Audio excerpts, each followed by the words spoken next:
Bilasan, men seni yaxshi ko'raman. Men seni sevaman. Sen men uchun bittasan, bebahosan. Seni boshqa qizlar bilan umuman solishtira olmayman.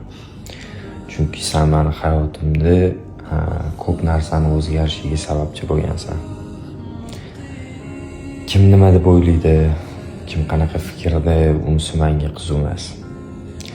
Chunki sen meni yonimda bo'lsang, biz hamma narsani birga yengamiz, birga hammasi uchun harakat qilamiz. Biz baxtli bo'lishimiz kerak. Agar sen meni hayotimga kirmaganingda, men hozir baxt, sevgi nimaligini bilmasdim. Hali bizani shunaqa kunlar kutyapti, biz shunaqa baxtli bo'lamiz, inshaalloh ozgina qoldi. Sen meni duo qilishdan to'xtama. Sen duo qil. Men harakat qilaman. Nima bo'lsa hammasini o'zim hal qilish uchun harakat qilaman. Sen meni yonimda tursang bo'ldi.